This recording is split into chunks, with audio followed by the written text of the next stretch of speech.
Olá pessoal, tudo bem? Bruno Damasio da Psicometria Online aqui. Esse é mais um episódio da série Me Ajuda, onde eu recebo várias dúvidas de vocês pelo Instagram e respondo em formato de vídeo. Então é isso, vamos que vamos.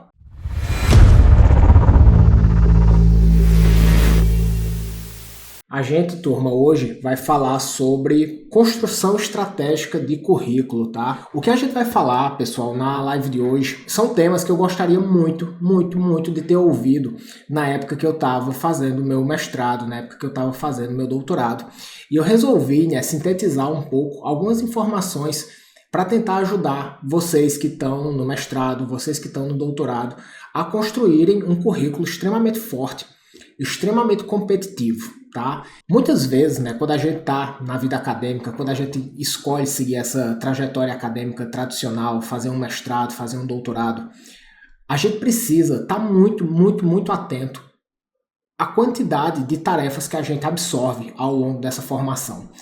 E isso é um dilema muito grande, porque, num primeiro momento, a gente sabe que a gente precisa se envolver em múltiplas tarefas. A gente sabe que a gente precisa terminar esse mestrado, esse doutorado com um currículo muito forte, muito competitivo, porque lá na frente, a gente vai estar prestando concursos. Esses concursos, a gente vai ter um tópico específico sobre isso, Vocês vão ver que esses concursos, eles são extremamente competitivos, muita concorrência.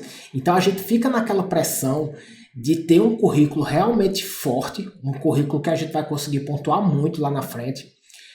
Só que, por outro lado, muitas vezes o que eu vejo é que mestrandos e doutorandos não sabem muito bem como é que eles vão seguir a construção desse currículo de uma forma estratégica. Então, é muito comum que a gente acabe se envolvendo em um número muito grande de atividades, visando justamente ter esse currículo forte lá na frente, e o tiro sai pela culatra, porque muitas vezes você se envolve em atividades que não vão para frente, que são atividades que estão tirando o seu foco. Então a primeira coisa que eu queria, que já tivesse na cabeça de vocês, e esse aqui é o tópico número 1 dessa live, eu vou até recomendar que vocês peguem uma caneta, que eu vou falar aqui sobre 12 tópicos, tá? E na medida que eu for falando, eu vou demarcando eles, tá?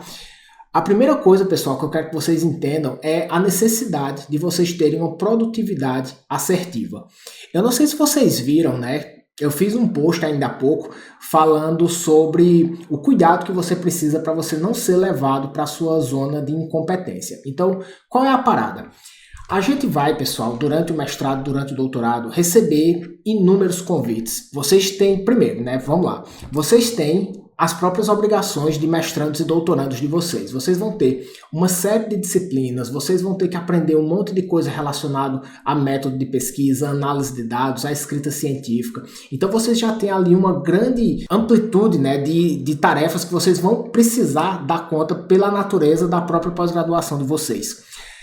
Só que, além do estudo de vocês, certamente a gente acaba se envolvendo em 1001 outras atividades. E essas 1001 outras atividades, em certa medida, elas podem ser boas e às vezes não. Então a primeira coisa que eu queria que vocês começassem a refletir agora, pessoal, é assim, de tudo que eu estou fazendo hoje, no meu mestrado, no meu doutorado, o que de fato é central? O que de fato eu realmente preciso estar fazendo? O que é que diz respeito à minha própria pesquisa? Por quê? Porque pode ser, a depender da universidade que você esteja, se você estiver dentro de uma universidade que tem um ritmo muito frenético, pode ser que você esteja sendo bombardeado por convites. Esses convites, eles são incessantes e a gente, em certa medida, precisa controlar um pouquinho o nosso ego, de não querer se envolver em coisas demais.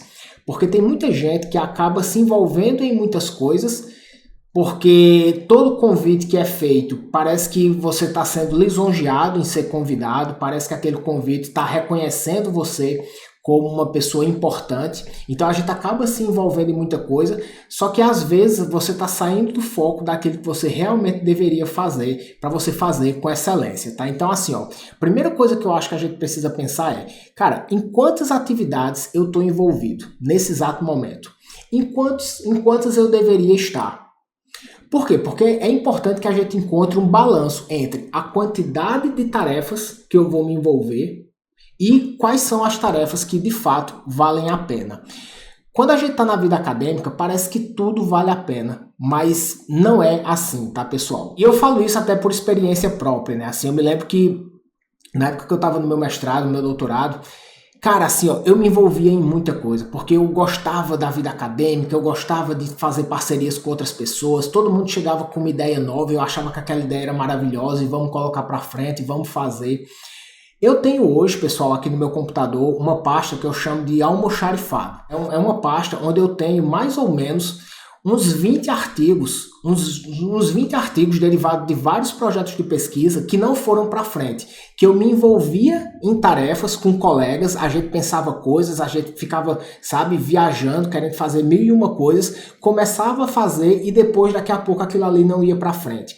Veja, eu estava nesse ritmo frenético de querer construir um currículo muito forte, de querer me envolver em tudo que aparecia, só que muitas vezes eu não me dava conta de que eu estava deixando várias coisas importantes de lado para me envolver em tarefas que muitas vezes não iam para frente. Então assim, ó, quando a gente pensa, né, nesse ponto número 1 que eu estou falando aqui para vocês, que é a importância da produtividade assertiva, vocês precisam ter um pouco de cuidado com isso que eu vou falar, porque pode ser que pareça, em certa medida, contraditório o que eu vou dizer. Eu vou pedir para você frear um pouco esse aceite de convites incessantes que tem na academia, mas não é frear para você diminuir o ritmo, não. Em certa medida, eu sou contrário a essa ideia de diminuir o ritmo na pós-graduação, porque eu sei que você vai precisar, de fato, construir um currículo muito forte. Então, você precisa frear um pouco convites que não fazem sentido para você, que não vão contribuir justamente com a construção estratégica do seu currículo, que muitas vezes são atividades que vocês vão estar se envolvendo que vão simplesmente estar tirando o foco de vocês de outras coisas que vocês deveriam estar fazendo e que pode trazer muito mais benefícios para vocês. Então eu vou dar um exemplo, tá, pessoal? E eu queria que vocês parassem para pensar um pouco, né, aí na trajetória de vocês. Quantas vezes, pensem nos projetos de pesquisa de vocês, tá? Quantas vezes vocês estão diante de um determinado tema de pesquisa que vocês pensam assim, cara, essa temática aqui, ela tem uma baita lacuna. E eu já conheço um pouco a lacuna dessa área. Eu sei que se eu fizer um projeto de pesquisa forte aqui, eu vou conseguir responder essa pergunta de pesquisa. Eu sei que se eu dedicar meu tempo, minha atenção aqui, vão sair estudos fortes, estudos robustos. E você fica com aquela ideia na cabeça, um estudo que você realmente conseguiria conduzir. Só que aí você não conduz esse estudo. Por quê? Porque muitas vezes a gente está sobrecarregado com pequenas tarefas, com pequenos compromissos, com pequenos sims que você já deu para outras pessoas. Então, quando a gente fala, pessoal, de pensar estrategicamente os convites que a gente vai aceitar, em certa medida, o que eu quero que vocês entendam é que vocês vão precisar dizer muitos nãos na carreira acadêmica de vocês, mas não para isso diminuir a produtividade de vocês. Pelo contrário, é você dizer não para certos convites para que você possa dizer sim para vários outros.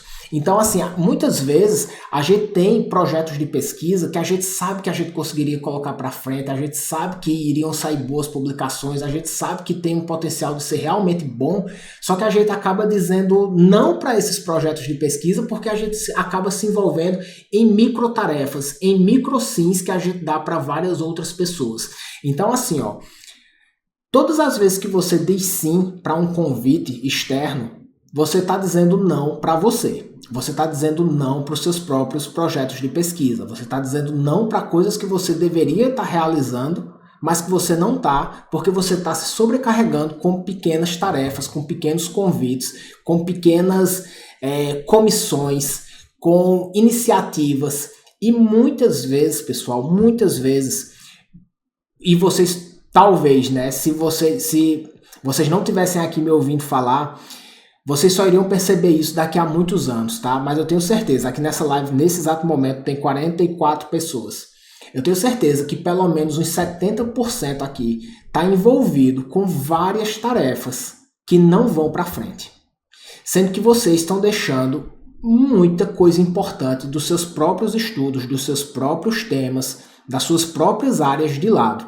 Por quê? Porque é mais fácil, preste atenção nisso que eu vou dizer para vocês, tá? é mais fácil vocês se envolverem um monte de gente em pequenas coisas do que você fazer um forte estudo, um forte trabalho. Então, assim, chega um convite para você, ajuda aqui na parte da fundamentação teórica, aí tu vai lá, passa um mês, 2 meses ajudando na fundamentação teórica, revisando umas coisas, beleza, aí tu entrou como coautor de um estudo de um colega. Só que, cara, foram 2 meses da tua vida que tu focou num estudo que muitas vezes esse estudo ele nem é tão relacionado assim com a tua área de interesse. Ele nem é uma temática que realmente vai contribuir para fortalecer teu nome na tua temática, que muitas vezes, né, quando a gente se envolve em estudos paralelos que não são condizentes com o nosso próprio currículo, lá para frente isso pode até pontuar objetivamente, eu vou falar um pouco sobre isso depois, mas na hora de um concurso, a banca olha assim e diz assim, tá, vem cá, e essa quantidade de estudos que não tem conexões aqui entre si, como é que tu explica isso? Né? Na parte de arguição do memorial, né, que é uma parte onde você vai precisar justificar o seu currículo, muitas vezes, pessoal, a banca questiona justamente a unicidade desse currículo, tá? Então eu acho que é isso, pessoal. O primeiro ponto aqui é comecem a pensar numa produtividade assertiva para vocês, tá? E o segundo ponto aqui, para que vocês consigam fazer isso, vocês vão precisar dizer vários nãos para projetos de terceiros, para que vocês possam dizer sim para os projetos de vocês, tá? Todo mundo, absolutamente todo mundo, tem tempo limitado. Se você sobrecarrega o seu tempo com convites externos, você não vai ter tempo para você tocar a sua vida do jeito que você deveria, do jeito que você gostaria.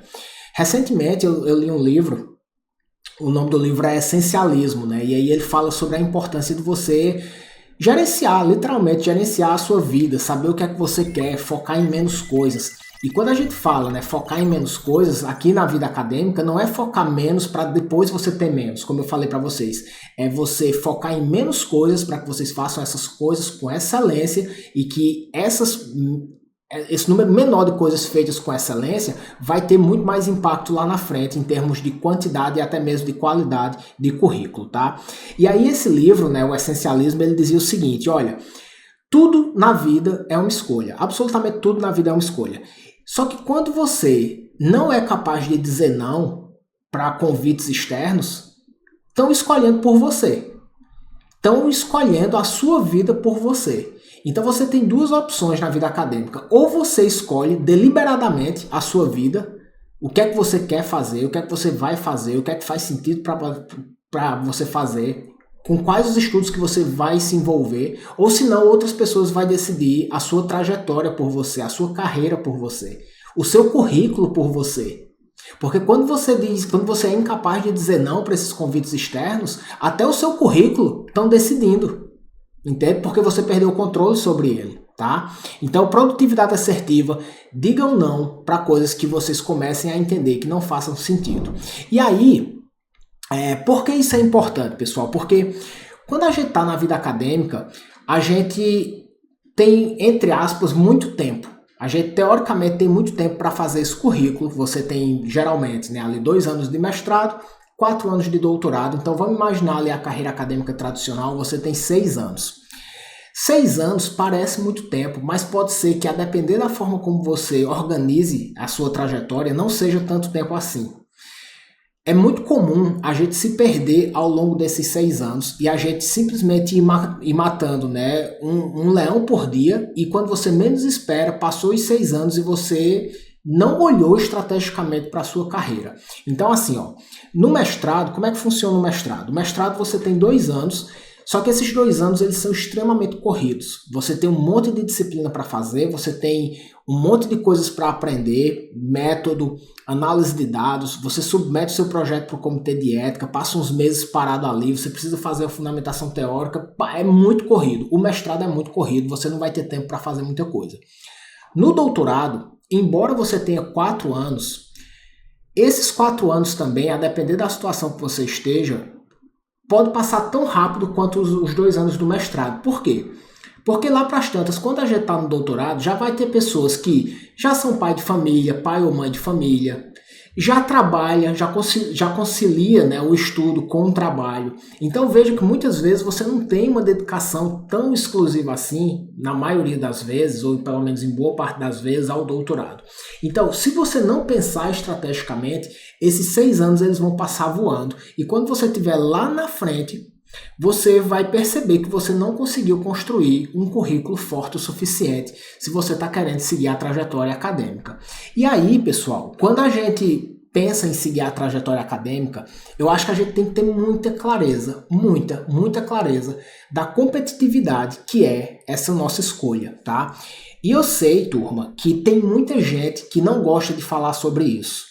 Tem gente que diz assim, quando a gente fala sobre competitividade, isso é uma pressão, isso deixa as pessoas mal, isso as pessoas ficam tristes, não é legal, isso é ruim para a saúde mental do estudante.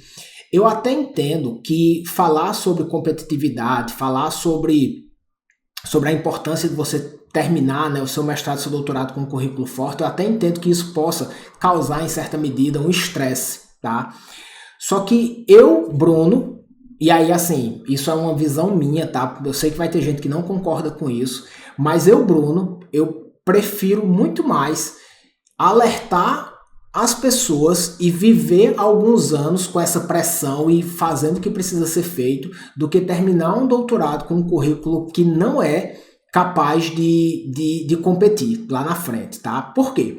Porque quando a gente termina um doutorado e você vai fazer um concurso, se você quiser seguir essa carreira e realmente ser contratado por boas universidades que têm bons programas de pós-graduação, você precisa entender que nenhuma boa universidade contrata uma aposta. Então você já vai ter precisado, entre aspas, se provar ao longo do mestrado e do doutorado. Então as pessoas dizem assim, durante o mestrado e o doutorado, isso aqui é a época de aprendizado. Não é a época de eu estar já sendo cobrado como um profissional formado. Cara, é sim. Por quê? Porque imagina que você vai fazer um concurso para uma universidade, aquela universidade ela não vai contratar, principalmente se for boas universidades, tá? Aqui eu estou falando de concurso para boas universidades. Ela não vai contratar, não vai deixar passar uma pessoa que fez o mestrado e o doutorado e ainda, entre aspas, não se provou para o que veio, sabe?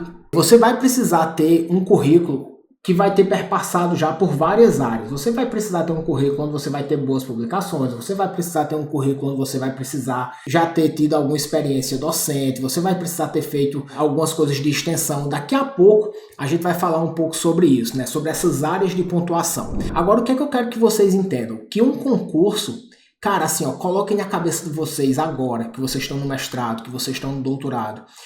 Um concurso é uma guerra, galera. Um concurso é uma guerra e vocês precisam se preparar para essa guerra. A depender da sua área, vocês vão ter concursos com 27 doutores, com 30 doutores, com 35 doutores competindo por uma vaga. Algumas outras áreas não, né? Algumas outras áreas são muito específicas, vocês vão ter 8, 9, 12. Mas o ponto que eu quero que vocês entendam é que num concurso para uma universidade federal, estadual, ou até mesmo uma boa universidade privada, todo mundo é doutor, tá? Todo mundo é doutor. Então o título de doutor por doutor, ele não tem absolutamente nenhuma relevância. O que vai realmente lhe diferenciar é toda a experiência, tudo que você construiu ao longo do seu mestrado e do seu doutorado. E uma coisa, turma, que é importantíssima de vocês terem em mente é que quando vocês estão fazendo concurso, muitas vezes vocês estão também competindo com pessoas que têm mais experiência que vocês, que são pessoas que terminaram o doutorado anos antes de vocês e que ainda não conseguiram se posicionar em boas universidades. Então, por exemplo, você, um doutor recém-formado, muitas vezes você vai competir com uma pessoa que já tem 8 anos de doutorado concluído. E que é óbvio, né, em certa medida, a depender da situação, essa pessoa ela já pode estar muito envolvida com experiência docente em universidades privadas, e isso pode atrapalhar um pouquinho a construção de currículo dela, né, porque ela ficou tão ferrada ali dando aula que não conseguiu publicar, então ela pode ter um pouco de prejuízo, mas por outro lado são pessoas, por exemplo, que já vêm com muita experiência docente. Então assim, ó, você, quando a gente vai competir num concurso, a gente compete com gente que está se formando com a gente, com pessoas que já estão ali há bastante tempo, tá? Então assim, ó, coloque na cabeça de vocês que um concurso, ele é uma verdadeira guerra, tá? Então assim, ó, Bruno, como é que então eu me preparo para isso, né? Como é que eu me preparo para essa tal dessa guerra, né? Como é que eu faço para não passar esses 2 anos de mestrado e 4 anos de doutorado simplesmente tentando sobreviver nesse mar de demandas, aceitando convites que muitas vezes não vão me colocar para frente, que vão acabar pelo contrário, né? Vão acabar me atrasando, né? Então assim, como é que eu faço para pontuar um bom currículo, né? A primeira coisa, pessoal, que vocês precisam ter em mente, tá? É o seguinte: quando a gente vai fazer um concurso, existem várias áreas de pontuação dentro desse concurso, tá? A primeira grande área é o próprio currículo propriamente dito, que é o tema dessa live, tá? Então, dentro do currículo, você vai ter vários critérios de pontuação. A gente vai passar sobre esses critérios daqui a pouco. Então, você vai ter vários critérios de pontuação do currículo. Depois do currículo, muitas vezes você vai ter a prova escrita, que é onde você vai mostrar o desempenho, o seu conhecimento, dissertando sobre um tema, né? Então, muitas vezes, né, os concursos, como é que eles funcionam?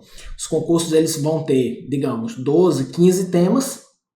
Esses temas, eles vão ser sorteados. Uma parte desse sorteio vai ser para você dissertar sobre esse tema. Então, a depender do concurso, eles vão escolher um tema só e você vai escrever sobre ele. A depender do concurso, são 2 ou 3 temas que são sorteados e você precisa concatenar as ideias. Mas então, vamos lá. Pontuação de currículo, pontuação de prova escrita, tá? Depois, prova de aula, que é a sua experiência didática. A depender do concurso, você vai ter uma prova prática, que é para você demonstrar as habilidades práticas frente a determinada coisa. Então, por exemplo, no meu concurso de psicometria, a gente teve uma prova prática que era demonstrar procedimentos de análise de dados, realizar procedimentos de análise de dados, interpretar uma saída de uma determinada análise que foi feita. Então, a gente teve uma prova prática, tá? E, por fim, você vai ter a arguição do memorial, que é onde você vai explicar, justificar a sua trajetória. Então veja, pessoal, aqui ó, que você vai ter várias coisas aqui. Cada uma dessas coisas vale 10 pontos e, em geral, na enorme maioria dos concursos, é feita uma média de tudo isso para que você tenha uma nota final ali e passe, tá? Bem, de tudo isso aqui, pessoal, de todas essas áreas aqui, pontuação de currículo, prova escrita, prova de aula, prova prática e arguição do memorial, a gente vai falar especificamente sobre construção de currículo, tá? Por quê? Porque é nessa construção de currículo que eu vejo muita gente errando, muita gente com um currículo pseudo bom, mas que na hora da pontuação se ferra todinho, tá? Por quê? Porque vocês muitas vezes não sabem o que se pontua. Como é que vocês vão ter de fato um currículo que ele vai tender a ter uma nota alta em várias coisas que são pontuadas durante um processo seletivo, tá? Então assim, ó, a primeira coisa, pessoal, assim, que vale a pena vocês colocarem na agenda de vocês, na agenda de estudantes, e aqui principalmente, tá, ó, vocês que estão do 2º ano do doutorado para frente, tá? 2º, 3º, 4º ano do doutorado, vocês que estão nessa etapa, estudem editais, tá? Estudem editais. Os editais dos concursos, eles explicitam para a gente o que é que eles esperam da gente. Eles mostram para a gente o que é que vai ser pontuado e o que é que não vai. Quais são os critérios de pontuação. Então, assim, é óbvio que você muitas vezes não faz ideia de onde vai aparecer uma vaga para você. Mas, em certa medida, você já sabe quais são as melhores universidades, aqueles programas de pós-graduação que você gostaria de estar inserido, aquelas universidades que são fortes na sua área, que tem os professores que são referência. Encarecidamente, pessoal, deixa eu pedir uma coisa para vocês, principalmente quem está no 2º, 3º ano do doutorado. Baixem os editais dos últimos concursos dessas universidades que vocês já conhecem. Façam o seguinte, ó, vocês vão fazer o seguinte, vocês vão pegar 3 ou 4 universidades e vocês vão ver os últimos editais. Vocês vão ter um banco ali, uma pasta com 12 editais para vocês estudarem, porque vocês vão saber exatamente o que é que vocês devem preencher no currículo de vocês. Agora, por que eu falo com tanta ênfase, galera, eu estou pedindo encarecidamente para vocês fazerem isso? Sabe por quê? Porque ninguém vai fazer isso por vocês. Ninguém. Vocês não vão ter um orientador que vai fazer isso com vocês. Vocês não vão ter uma disciplina de pós-graduação que vai mostrar como é que vocês fazem isso. Ninguém, pessoal, vai falar isso com vocês de novo, tá? Ninguém mais vai falar isso com vocês de novo. Então, assim, realmente façam isso proativamente.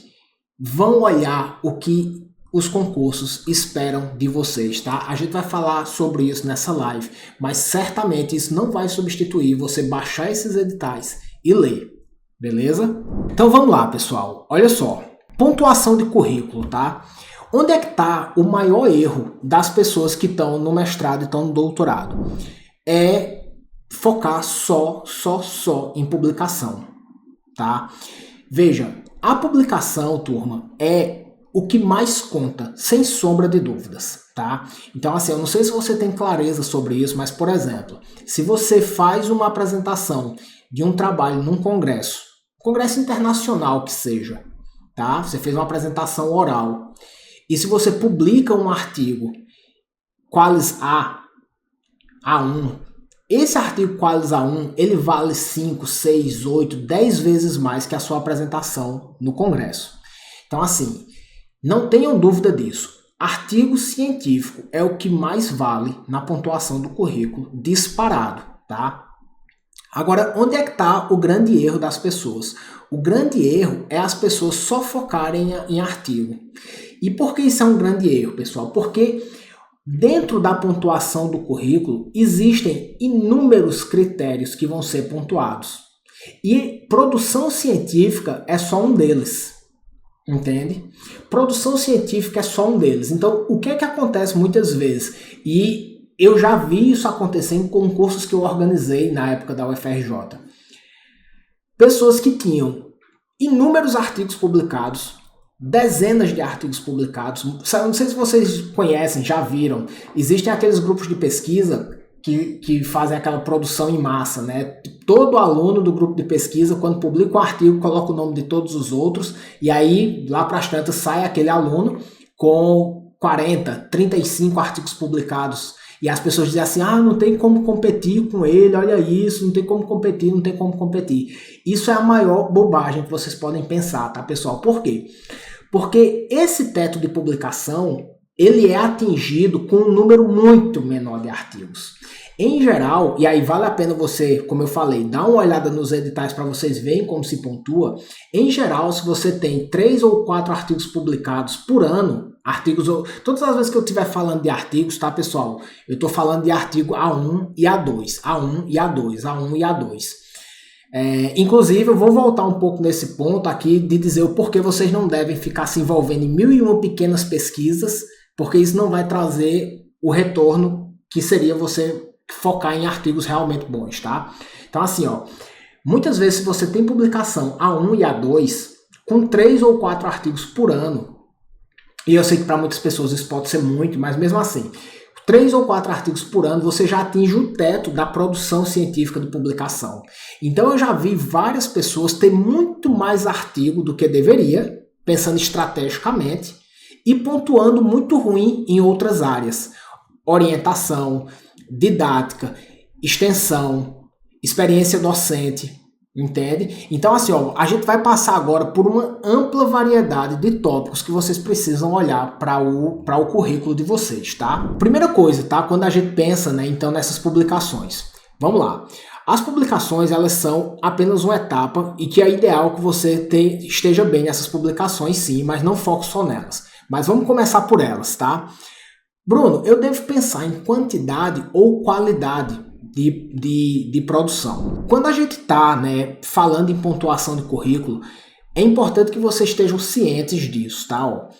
Num concurso, isso é outra coisa que ninguém nunca mais vai falar para vocês, tá? Eu só posso falar para vocês isso porque eu já estou desinstitucionalizado, né? Eu não tenho mais o rabo preso com nenhuma universidade, tá? Mas é o seguinte, quando vocês estão fazendo o concurso de vocês, vocês vão ter uma pontuação que ela é totalmente objetiva, que é o ponto pelo ponto.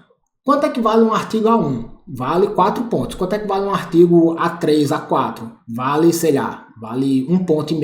Isso é a pontuação objetiva. Mas existe também, pessoal, a pontuação subjetiva, que é o que a banca percebe da sua trajetória acadêmica, o que é que eles vão tentar pegar de você lá na arguição do memorial. Então, assim, ó, se você estiver fazendo um concurso para uma universidade que é forte, que é uma universidade que é boa, é muito melhor para você ter menos artigos e artigos mais fortes, porque eles vão pontuar muito mais do que pequenos artigos. Então, na pontuação objetiva, né, artigos A1, artigos A2, muitas vezes eles pontuam 3, 4 vezes mais do que as outras classificações, tá? Então, assim, Bruno, eu vou ficar aqui escrevendo pequenos artigos B1, artigo B2. Cara, assim, ó, eles valem tão menos quando comparado com o artigo A1 que é muito difícil você conseguir substituir em termos de quantidade. Tipo assim, você vai precisar publicar 3 artigos qualis B para substituir um artigo qualis A, entende? Então não vale a pena você ficar focando em artigos mais fracos, ficar fazendo pequenas parcerias com outras pessoas para que você tenha um número maior de artigos, sendo que esses artigos vão ser ruinzinhos, porque provavelmente você não vai conseguir atingir a mesma pontuação se você focar em menos artigos melhores. Então, assim, em termos de pontuação objetiva, vale muito mais a pena você focar em artigos melhores, tá? E em pontuação subjetiva, olha só, também. Tá? Também. A banca nunca vai dizer isso para vocês. Nunca. Mas pode ter certeza que se você chega para um concurso em uma boa universidade, cheia de artigo B, artigo publicado em revista C, os caras vão olhar e vão pensar, porra, esse cara não tá pronto não. Ele vai entrar aqui na universidade, ele não vai performar bem. Ele não tem o nível que a gente quer, o nível que a gente precisa. Porque como eu falei para vocês, pessoal, eu acho que é importante repetir, nenhuma boa universidade contrata uma aposta, tá? Vocês já precisam se provar, beleza? Então, assim, ó, foquem em publicar melhor, tá? Não foquem tanto em quantidade de artigos. Eu priorizaria muito mais qualidade. Quando você foca mais em qualidade de artigos, se eventualmente você não atingir o teto da sua pontuação, presta atenção nisso que eu vou dizer para vocês, tá? Você olha, né? Você já entende mais ou menos como é que seu currículo vai ser pontuado e você não atingiu o teto da pontuação porque você não tem tantas publicações assim, mas são publicações boas. Sabe o que é que você faz? Na hora do seu memorial, na hora de arguição, você vai puxar isso com toda a força do mundo. Você vai dizer, pessoal, é o seguinte, olha, vocês sabem que como vocês podem ver aqui, ao longo da minha trajetória do mestrado e doutorado, eu produzi X artigos, mas uma coisa a qual eu tenho verdadeiro orgulho é que são artigos excepcionais, são artigos fortes, são artigos que realmente avançam o conhecimento, são artigos que realmente eles têm utilidade para a pesquisa científica nacional. Cara, na hora que você diz um negócio desse, a sua pontuação subjetiva, ela vai lá para cima. E na arguição do memorial, sua nota também já sobe muito. Então veja só, a arguição do memorial é onde você conta a história do seu currículo. E aí, pessoal, você nessa etapa, você tem condições de fazer com que algumas coisas que eventualmente poderiam ser lacunas, você pode transformar isso em grandes méritos. Assim, publiquei menos do que eu gostaria, mas eu tenho um orgulho muito grande, que eu só publiquei coisa boa. Publiquei estudos que eu realmente tenho orgulho de dizer que são meus.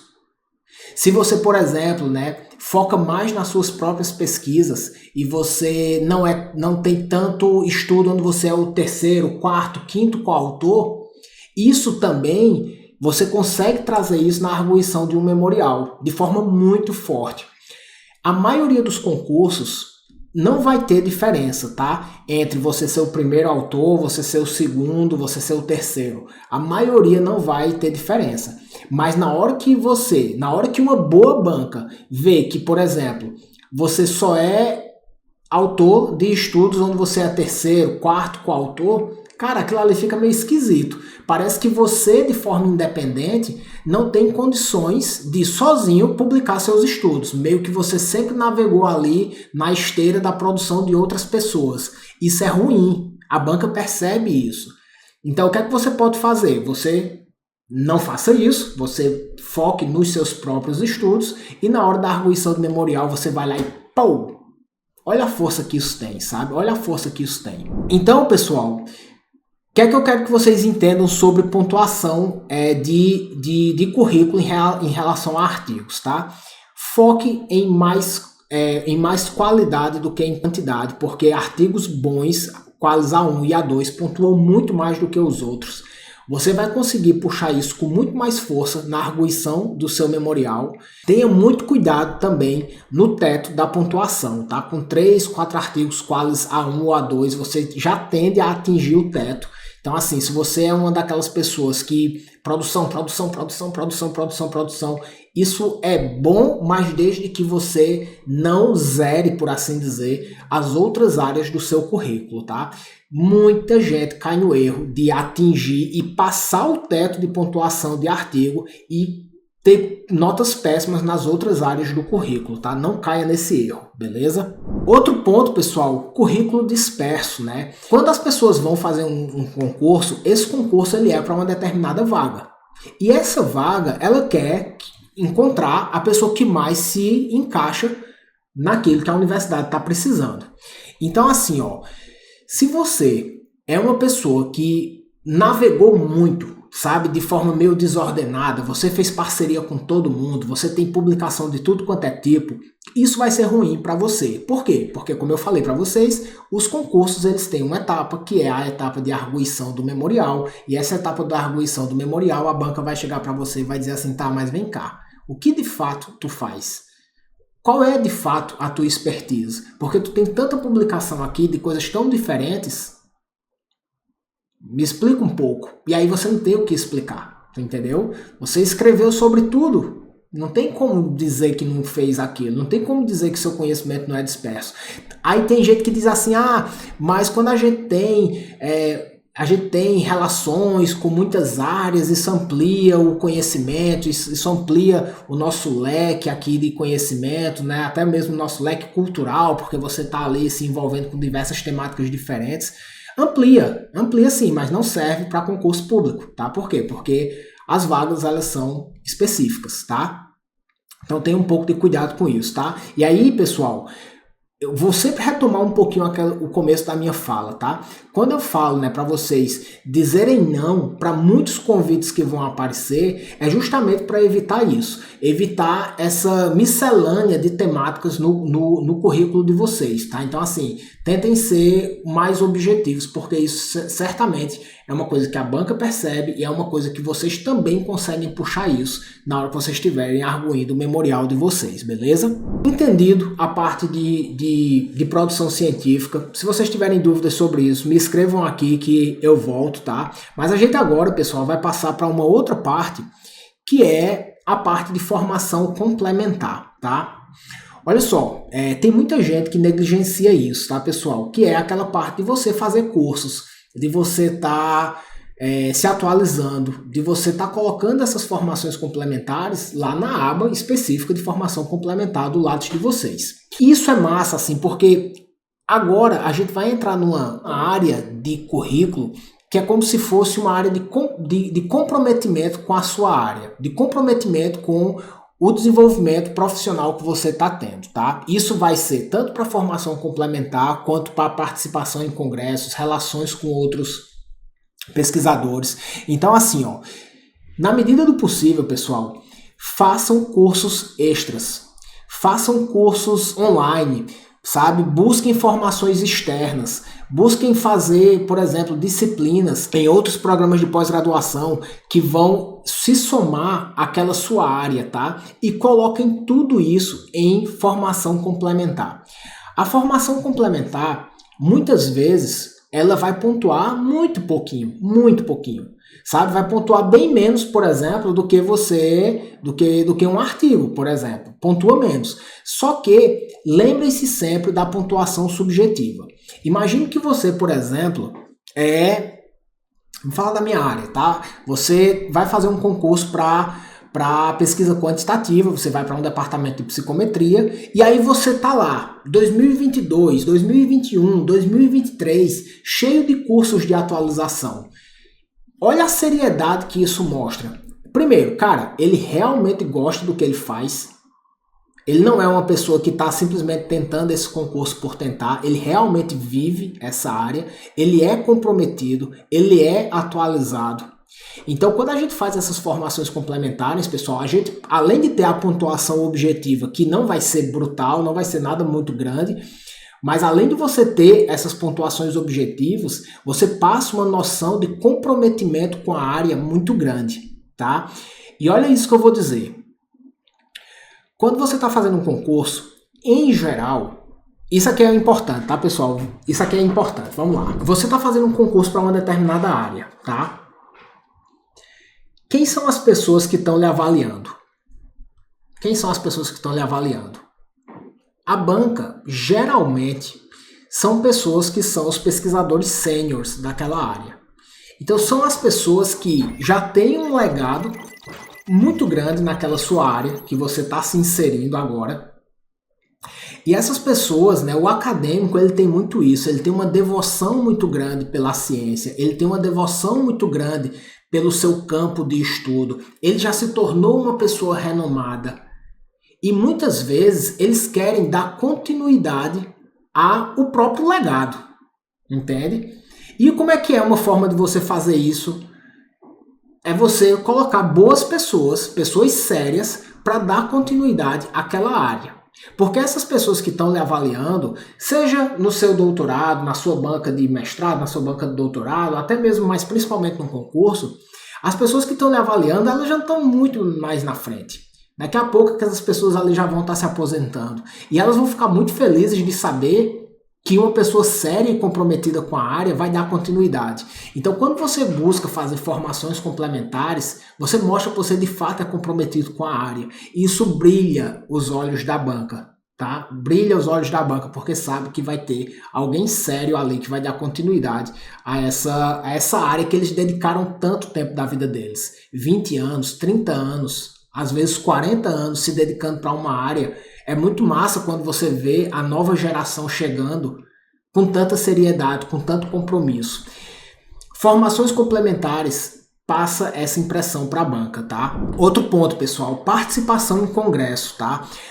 Nos últimos anos, né, a gente teve situações muito particulares, né, em relação a congressos. A gente teve a pandemia, muita gente não teve cabeça para pensar em absolutamente nada disso.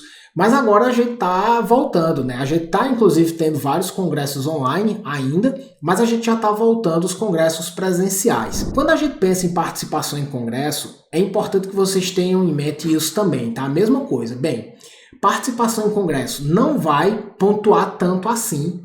Ah, então eu vou ficar só escrevendo artigo? Não, você não vai ficar só escrevendo artigo, porque senão você vai zerar várias outras coisas. Participação em congresso, pessoal, é a área onde você precisa participar, isso vai somar pouco na pontuação do seu currículo, mas isso também vai trazer muitas impressões positivas sobre você. Então vamos lá. Quando você está ativo participando dos seus congressos de área, isso mostra que você está comprometido com a área, a mesma coisa que eu falei ali de formação complementar. E você ainda tem alguns outros benefícios aqui, tá? Benefícios de relações, benefícios de networking, benefícios de fazer o seu nome crescer naquela sua temática. Então, quando você, né, vai fazer um concurso lá na frente, você não é um total desconhecido, tá? Então pensa nisso, ó. O ideal é que vocês pensem nesses 2 anos de mestrado e 4 anos de doutorado, que vocês terminem o doutorado de vocês com a missão de não ser um total desconhecido na sua área. Beleza? Pensem nisso. Eu não posso ser um total desconhecido na minha área. Não é que você não pode, se você quiser você pode, mas o ideal é que você não faça isso, tá? Quando você vai para um congresso, você tem vários níveis de participação nesse congresso. Você pode ir simplesmente para assistir, e eu não recomendo isso, tá? Se você tiver no mestrado, no doutorado, de forma alguma. Você pode ir apresentar pôster, você pode ir apresentar uma apresentação oral e você pode propor mesas redondas. Ó, a apresentação de pôster é a participação mais simples, mais básica que vocês podem ter no congresso. E é a que menos vai dar exposição para vocês. Então, assim, além de pontuar muito pouco, você vai ter pouca exposição, você vai ter pouco espaço para mostrar o seu trabalho para as pessoas que são relevantes para a sua área. Então, assim, ó, vale a pena colocar pôster? Vale a pena colocar pôster. Mas a sua participação mais forte no congresso não deve ser só pôster, tá? Então assim, ó, não vá para um congresso só pensando em pôster, de jeito nenhum, beleza? Então assim, a gente agora vai para as outras duas etapas, que é o quê? Uma apresentação oral. Então assim, ó, quando você vai fazer uma apresentação oral, você tem primeiro, mais exposição, então você tem um bom estudo, você quer fazer uma apresentação oral dele, isso pode chamar a atenção de pessoas interessadas na temática, você pode fazer excelentes parcerias de pesquisa, você pode apresentar o seu trabalho de forma mais forte, por assim dizer, para as pessoas mais importantes da sua área. E além de tudo, pessoal, você vai treinar uma coisa que é extremamente relevante, tá, para um concurso, que é a tal da oratória. É você saber dar uma aula. Porque tem muita gente que foca tanto em currículo que não consegue se expressar e na prova de aula vai muito mal. Então, assim, ó, vocês precisam também pensar no mestrado e no doutorado de vocês como uma forma de vocês se exporem a essas apresentações, tá? Porque isso vai fazer muita diferença lá na frente. Então, assim, vai para um congresso, tenta de todo modo colocar uma apresentação oral, porque você vai treinar as suas habilidades de fala, você vai treinar o nervosismo, você vai ver o quanto, por exemplo, você precisa treinar a fala antes de apresentar, porque existem pessoas que são completamente diferentes. Tem gente que precisa treinar, e aí vai lá e faz uma apresentação fenomenal. Tem pessoas que não. Tem pessoas que criam o script, criou os slides e na hora de desenrolar, na hora de falar, isso flui muito mais fácil. Você precisa saber qual é o seu estilo, qual é a forma que você desempenha melhor. E você não vai ter essa noção se você não estiver se expondo. Então a apresentação oral em congresso é fenomenal para você, primeiro, apresentar seu trabalho para terceiros, e muitas vezes esses terceiros vão ser as pessoas que vão lhe avaliar em etapas futuras, mas também de você treinar e se conhecer. Isso é extremamente importante, tá? Depois da apresentação oral, você ainda tem uma outra forma de você fazer essas apresentações também orais, só que de uma forma mais estratégica, que são as tais das mesas redondas. O que é a mesa redonda, pessoal? A mesa redonda nada mais é do que você convidar várias pessoas para debater sobre um tema. E aí, geralmente, né, a depender do congresso, só deixa que as mesas redondas sejam feitas por doutores, alguns não, dizem que doutorando pode. Veja quais são as regras de mesas redondas, tá? E tente fazer boas parcerias de pesquisa para que vocês possam apresentar esses trabalhos, porque as mesas redondas é onde mais vai dar exposição para você. Olha só, se você é um doutorando e você está apresentando uma mesa redonda, essas mesas redondas nos congressos, elas são as apresentações que mais chamam a atenção, que mais são enfatizadas no congresso. Automaticamente, quando você está apresentando uma mesa redonda, você é visto como autoridade, tá? Você é visto como autoridade por pessoas que estão no nível abaixo de você. Então, por exemplo, você está no doutorado, você está apresentando uma mesa redonda, as pessoas que estão assistindo ali estão lhe vendo como autoridade, e é óbvio, vai ter pessoas que vão estar no nível maior que você, que não vai lhe ver como uma autoridade, mas está conhecendo o seu trabalho. Então, pessoal, vocês precisam se colocar nesse papel de puxar o seu nível para cima o tempo todo. Cara, você está fazendo um trabalho bom, uma pesquisa massa, apresente ela da melhor forma possível que você puder num congresso, tá? Então eu recomendo fortemente que vocês tentem fazer essas parcerias para que vocês possam apresentar mesas redondas. E outra coisa, não seja tão tímido, tá? Lá para as tantas você conhece um pesquisador que trabalha na mesma temática que você, não custa nada você escrever para ele, não custa nada você se apresentar, não custa nada você perguntar se ele não tem disponibilidade de fazer essa mesa redonda com você. Você apresenta seu estudo. Se essa pessoa ela não tiver condições, não tiver disponibilidade de fazer essa mesa redonda contigo, o que é que você fez? Você se apresentou para as pessoas importantes da sua área. Então, turma, assim, ó, é extremamente importante que vocês saiam do casulo de vocês, tá? E isso, para algumas pessoas, é muito óbvio. Por exemplo, se você está dentro de uma universidade, que essa universidade ela tem uma efervescência acadêmica muito forte, sabe, o tempo todo tá vindo pesquisadores da aula, da palestra, fazer parceria com o seu orientador. Essa coisa de networking, ela é muito fluida, ela acontece quase que naturalmente. Isso é muito comum, por exemplo, em programas CAP 6, CAP 7, que inclusive eles têm essa nota justamente por causa dessa interseção entre pesquisadores de diferentes universidades, muitas vezes também parcerias internacionais. Então, programas 6 e 7 tem esse networking muito aflorado. Programas, entre aspas, né, ali 4, 5, né, que não tem isso, né, muito aflorado, você que tem que buscar, tá? Você que tem que buscar. E é muito arriscado, né, você... Preste atenção nisso que eu vou dizer para vocês, tá? Preste atenção nisso. Se você tá num programa, entre aspas, que o ritmo é mais lento, a tendência natural é que você diminua o seu próprio ritmo também. Então, assim, ó, não deixe o contexto lhe influenciar negativamente, por assim dizer. Sabe? Se você está dentro de uma universidade que o ritmo não é frenético, não deixe a universidade lhe travar. Porque, em última instância, é a sua carreira que está em jogo. Tá? Então, assim, ó, mesmo que você não tenha pares, mesmo que você, sabe, sei lá, que você seja um estranho no ninho, seja um estranho no ninho, tá? Busque essas relações, busque se apresentar, busque convidar pessoas maiores para vocês proporem um projeto forte. Lembre-se, desde que esse projeto faça sentido para a sua trajetória, tá? Então, assim, isso é extremamente importante, tá? Se você não estiver dentro de um ambiente frenético, de algum modo, busque energia para que você tem uma pós-graduação frenética, tá? Vamos lá, pessoal. Então, ó, nível de participação em congresso, tente apresentar esses congressos em apresentações orais, principalmente em mesas redondas, tá? Isso vai gerar uma certa noção de autoridade, você vai treinar a sua fala, você vai se apresentar mais fortemente para as pessoas que são importantes para a sua área, e você vai facilitar suas relações com pessoas maiores. E essas pessoas maiores provavelmente são as pessoas que daqui a pouco, em um momento crucial da sua trajetória, são as pessoas que vão te avaliar, beleza? Vocês precisam ter um pouco de cuidado com isso. Bruno, sobre experiência docente, como é que funciona isso? Então vamos lá. A experiência docente, pessoal, também é uma temática que é uma área do currículo que é extremamente valiosa, tá? Eu acho que depois de artigos, a experiência docente é o que mais conta.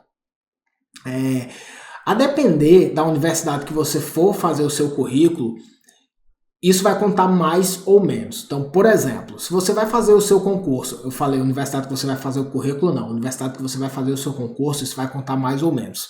Então, por exemplo, se você vai fazer o seu concurso para uma universidade onde o foco maior é na graduação, a experiência docente vai contar mais. Se você vai fazer um concurso onde vai entrar para a graduação, mas tem perspectivas de pós, uma pós forte ali, você vai ser avaliado também muito fortemente pela sua produção científica. Só que de todo modo, pessoal, independente de qualquer área, de qualquer universidade, a experiência docente ela vai ser importante, tá? Então como é que você vai destrinchar isso? A maioria dos programas de pós-graduação de mestrado e doutorado tem o estágio docente como base. Então vocês vão precisar fazer um estágio docente, a depender da universidade, né? Você dá umas aulas supervisionado pelo professor daquela disciplina, pelo seu orientador. Mas o ideal, o que é que eu lhe recomendo, tá? Eu recomendo que você tente dar aulas para além do estágio docente do seu programa de pós-graduação, do seu PPG. Então, como é que é isso? Por exemplo, imagina que você tem 2 semestres de estágio docente, que faz parte da sua grade curricular do PPG. Pergunta para o professor se você não pode dar um pouco mais de aula, sabe? Treine um pouco mais, porque além de você praticar e se conhecer a sua oratória, conhecer os pontos que vai fazer você performar bem lá na frente no currículo, se você consegue fazer mais do que o que está previsto na sua grade curricular de mestrado e doutorado, o que é que você vai fazer? Você vai pegar um certificado a mais. Você pode pegar um semestre a mais, por exemplo, de experiência docente, a depender de como foi essa experiência. Então, assim, busque ter experiências para além do solicitado no seu programa, tá? Aí, assim, eu sei que tem muita gente aqui que está no mestrado, principalmente quem está no doutorado, que já é professor universitário, que já tem essa experiência docente de fato, né? Já é um professor contratado de universidade privada, por exemplo. Perfeito, maravilhoso, você já vai estar desenvolvendo aí sua habilidade docente, sua habilidade de didática, tá? Só que qual é o ponto, tá, pessoal? Todas as vezes que vocês estiverem participando, né, tendo essas experiências, se atentem a olhar estrategicamente para elas. Então, o que é olhar estrategicamente para elas? É você saber o que é que você precisa para performar bem. É você literalmente estar comprometido em melhorar a sua didática, pensando lá na frente num concurso. Tem muita gente, por exemplo, tá? Tem muita gente que diz assim, eu tenho muito medo de fazer um concurso porque eu vou competir com uma pessoa que tem anos de experiência docente. A pessoa já, sei lá, já é professor de uma universidade já há 6 anos, 5 anos, entende? Muitas vezes as pessoas têm um pouco de medo disso. Só que tem gente, pessoal, que independente do tempo de docência, não tem uma boa didática. Por quê? Porque simplesmente não buscou ativamente, explicitamente se aprimorar nisso. Então, vou dar um exemplo, tá? Eu, Bruno, das primeiras vezes que eu precisei me apresentar em público, eu ficava extremamente nervoso, eu suava pra caramba, sabe? Eu tenho meus cacoetes de né, de tá, e explicitamente, pessoal, eu venho tentando melhorar isso. Eu venho estudando para ver quais são as formas que eu consigo me preparar melhor para, por exemplo, vir aqui, abrir uma live e não ser tão ruim. Conseguir expor minhas ideias de forma clara. Eu tenho muita coisa a melhorar, não tenho a menor dúvida disso. Só qual é o ponto? Eu venho explicitamente tentando melhorar isso ao longo do tempo. Então, assim, não tenham medo de pessoas que têm muitos anos de experiência docente, porque muitas vezes essas pessoas elas não estão de fato buscando melhorar a sua didática, tá? Mas vocês, aqui, pensando em construção de currículo estratégico, comecem a estudar isso, comecem a se perceber, comecem a se conhecer, para que vocês saibam como é que vocês podem, lá na frente, na hora de um concurso, performar da melhor forma possível, beleza?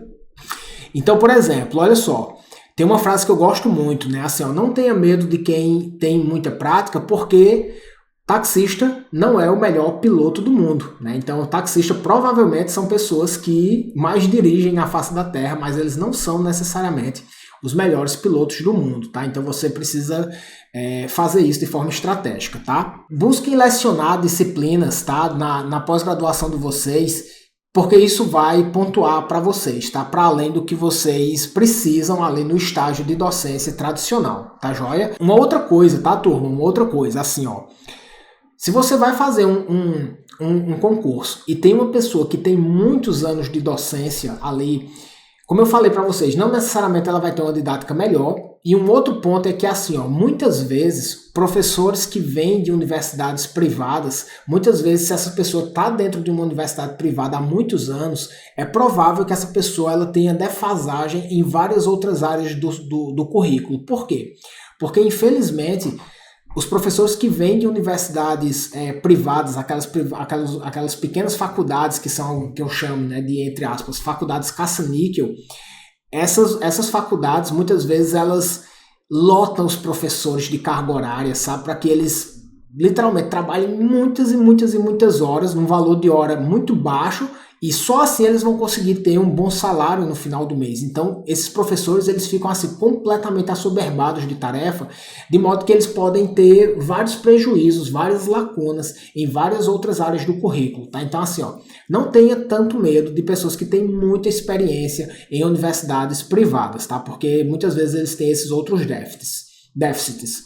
E se você for um professor que está se ferrando inteiro, né, em universidades privadas, tendo que dar muitas aulas, sem conseguir se organizar estrategicamente, né, para pensar no seu currículo, pense um pouco nisso, tá? Também assim, se o seu sonho é ser um professor universitário federal, estadual, tá dentro de uma boa universidade, em certa medida você vai ter que, na medida do possível, e eu sei que isso não é fácil de forma alguma, mas você vai precisar ver se você consegue achar uma balança entre a quantidade de trabalho que você tem dentro dessas universidades privadas, para que você não deixe o tempo fazer com que seu currículo fique muito defasado, porque quanto mais seu currículo ficar defasado, mais difícil vai ser você ter uma competitividade forte, tá? E para competir com essas vagas de universidades federais, tá? Então, assim, é um equilíbrio um pouco difícil de achar, beleza?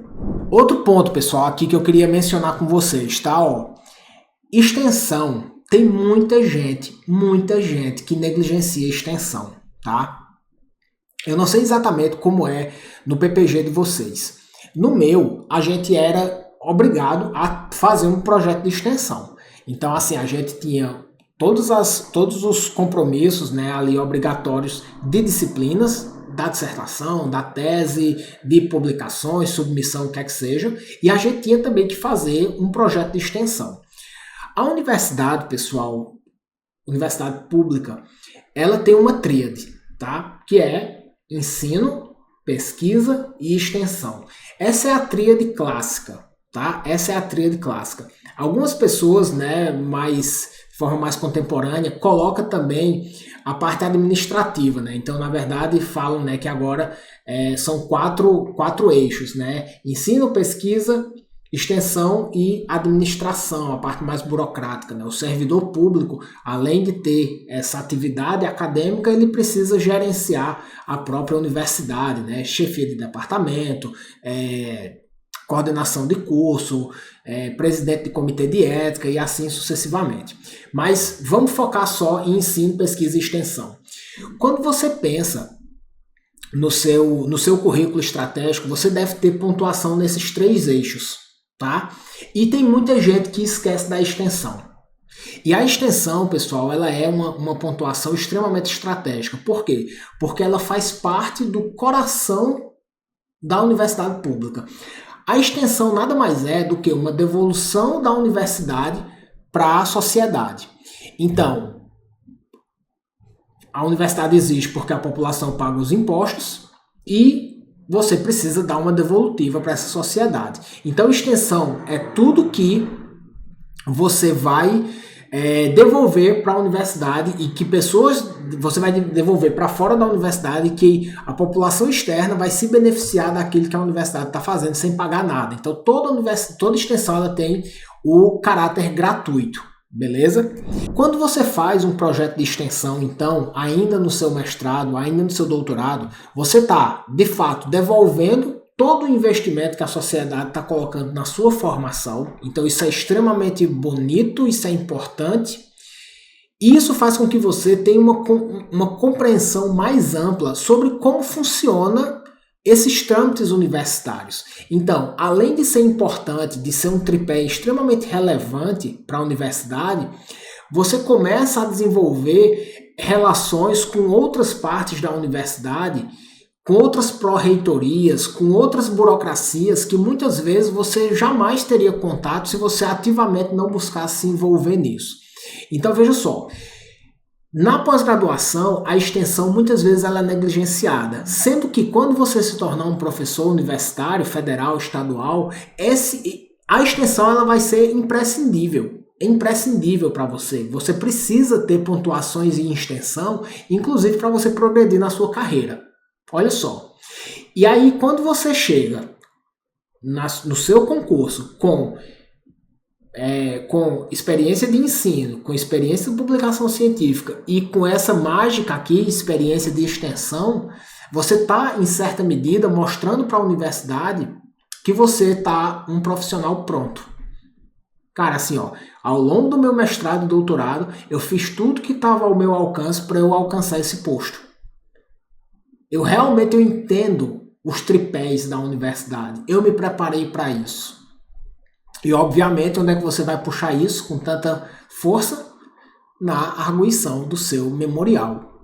Então, pessoal, assim, ó, quando a gente fala, né, que concurso, eu falei, né, no começo, concurso é uma guerra, se prepare para essa guerra.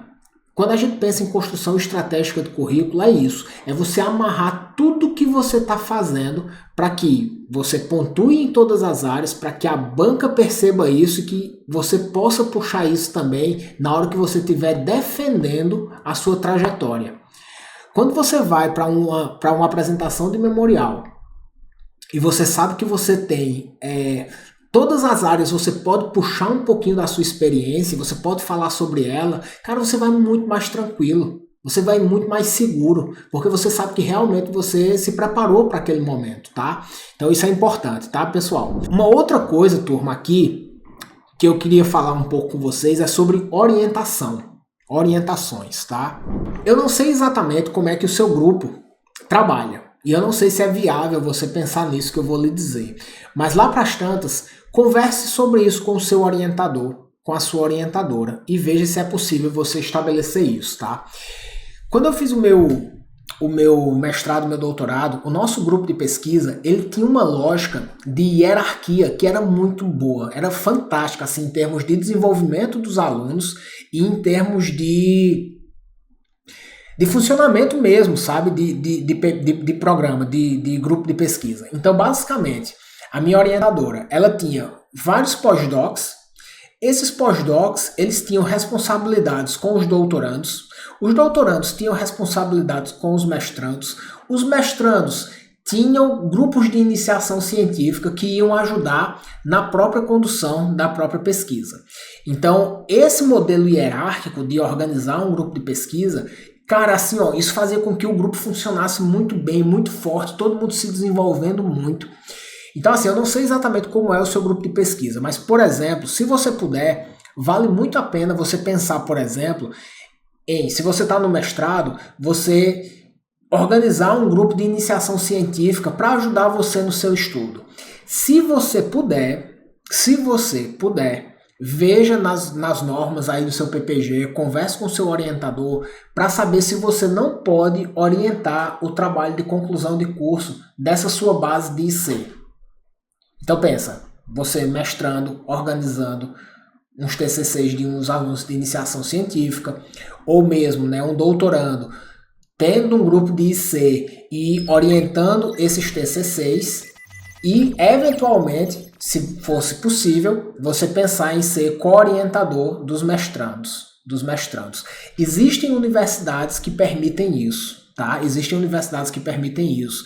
A minha permitia e era maravilhoso, porque a gente tinha uma experiência de orientação brutal, tá? Brutal. Então, assim, veja se você consegue fazer isso, tá?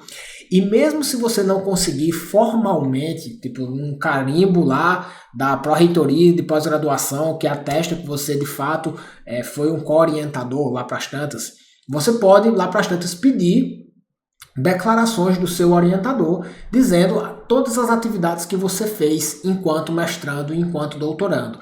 Porque muitas atividades que a gente faz, pessoal, são atividades invisíveis. Vocês esquecem de pedir declarações sobre elas. Não esqueçam de pedir declaração sobre nada, tá? Sobre nada. Vocês vão ter coisas que vocês vão ter declarações formais da universidade, mas a enorme maioria das coisas que vocês podem pontuar, vocês precisam pedir. Então, por exemplo, você deu uma aula numa universidade X, peça o certificado, peça a declaração. Você deu uma disciplina, peça a declaração. Você orientou alunos de iniciação científica, de TCC, peça a declaração, ou formal da universidade, ou informal do seu orientador, porque isso tudo pontua, pessoal. E assim, ó, a enorme maioria das pessoas pontua ruim no currículo, não por ter feito pouca coisa, mas por não ter sido estratégico na hora de solicitar todas as declarações de tudo que fez ao longo da carreira, tá? Então isso é um ponto extremamente importante, um ponto extremamente relevante, tá?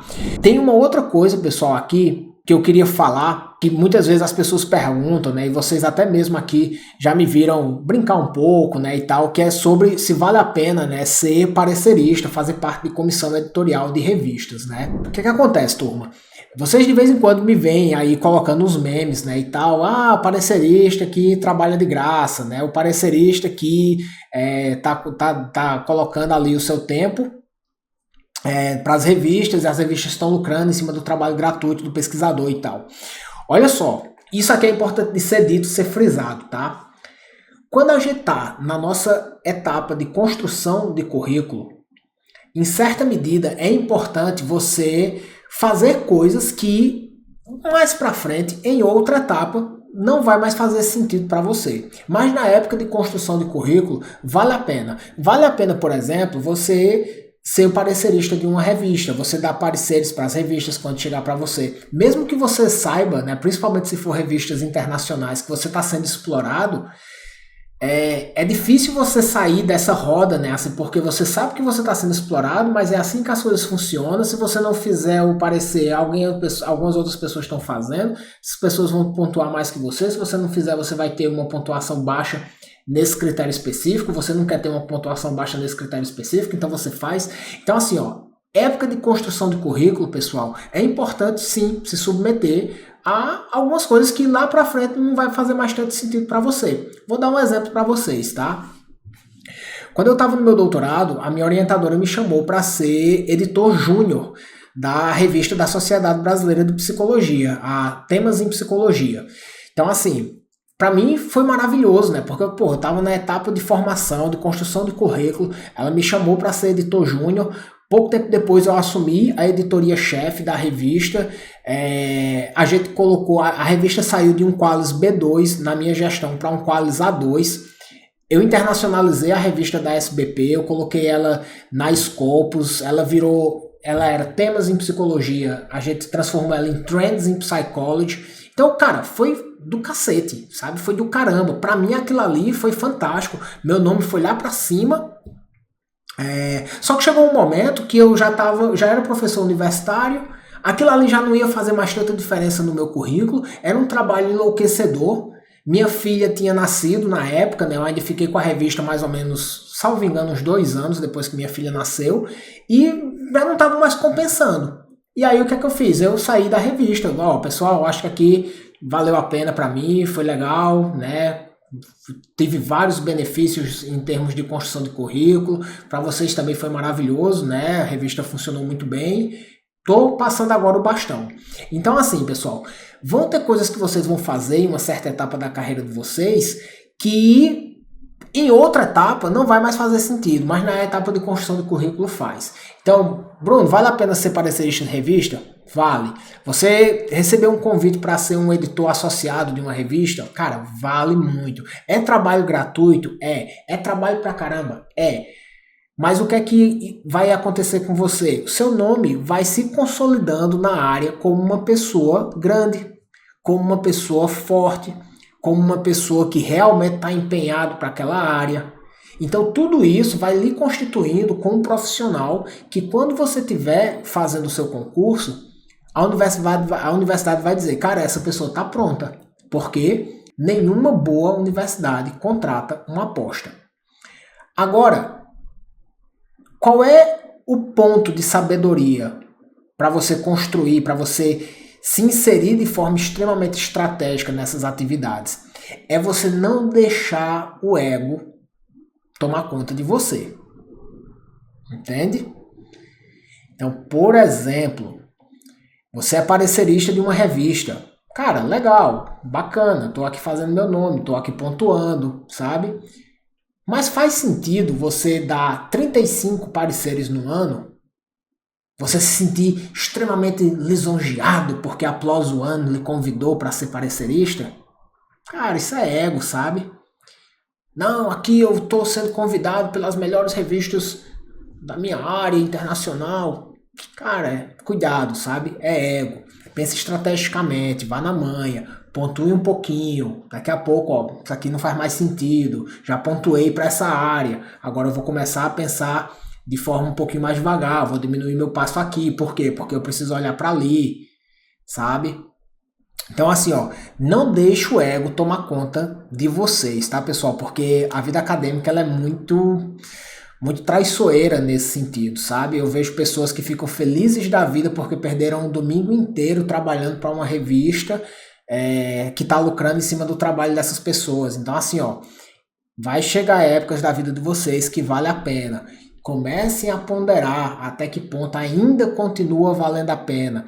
Pense estrategicamente, ó. Encher um potinho do currículo, olha o outro, tá? Olha o outro que está vazio.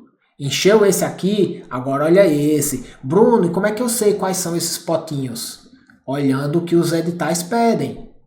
Lembra que eu pedi encarecidamente para vocês baixarem os 3, 4 editais de várias universidades que têm concursos na área de vocês? Como é que você sabe quais são esses potinhos que você vai precisar encher? Olhando para esses editais, tá? Então assim, ó, vale muito a pena, sim, você trabalhar de graça, né, por assim dizer, para essas comissões editoriais de revistas, mas pensando estrategicamente, tá? Não deixa o ego passar, dar uma rasteira em vocês, beleza?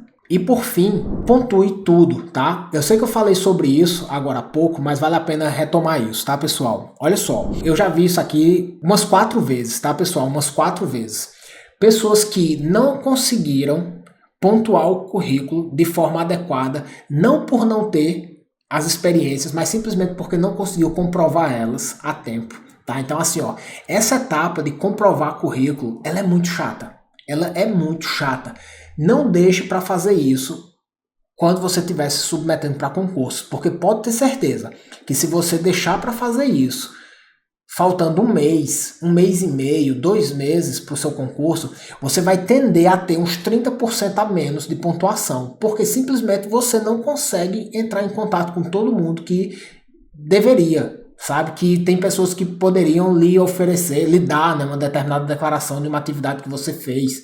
Cara, eu fiz uma atividade há 3 anos atrás. Cara, a pessoa não vai nem lembrar, sabe? Às vezes tu fica até com vergonha de pedir. Então, assim, ó, não deixe para depois, tá, pessoal? Essa parte de pontuação do currículo, ela realmente é muito trabalhosa. E é justamente por ser tão trabalhosa e tão chata que vocês não podem deixar acumular. Então, assim, ó, já comprem uma pastinha, essas pastas assim, ó, aqui, e vão colocando. Tudo que você faz, vá colocando, vá cultivando isso aqui como se fosse um filho seu. Isso aqui, pessoal, foi a minha comprovação lá em 2013, sabe? Quando eu fiz meu concurso da UFRJ. Cara, tem, sei lá, 200 folhas aqui. Porque aqui entrou tudo, entrou todas as participações em congresso, entrou todos... Olha só, entrou todos os resumos, por exemplo, nos anais dos congressos. Aí imagina você ir atrás de cada congresso que você foi, de cada resumo que você apresentou, sabe, que tá lá. Muitas vezes passa o congresso, o site sai do ar, você não consegue mais pegar a sua apresentação. Então assim, ó, não deixe para depois, pessoal, porque são centenas e mais centenas de documentos que vocês vão precisar comprovar, tá? Então assim, ó, entre ter, por exemplo, um currículo que você realmente fez pouca coisa e em você ter uma baixa pontuação porque você não conseguiu pontuar o que você fez, a enorme maioria das notas baixas do currículo tá porque as pessoas não conseguiram pontuar tudo que fizeram, porque deixaram isso para última hora. Tá? Então não faça isso, tá, pessoal? E eu também já vi casos de pessoas que não conseguiram submeter o currículo no prazo final. Então os editais dizem assim: você vai submeter o seu currículo aqui, sei lá, até 23h59. O cara simplesmente não consegue comprovar o currículo porque ficou faltando coisa, ele ficou desesperado tentando correr atrás dessas coisas e simplesmente não conseguiu, tá, turma? Então é isso. Eu acho que deu para passar algumas coisas aqui importantes para vocês, tá, pessoal? Essa live vai ficar salva. Assistam ela novamente. E se vocês ficarem com dúvidas, me inscrevam, tá? Vai ser um prazer enorme ajudar vocês aí na trajetória acadêmica de vocês, tá, pessoal? Então, fiquem bem. Um grande abraço. Foi um prazer enorme ter vocês aqui. E me inscrevam que vai ser legal falar com todos, tá joia?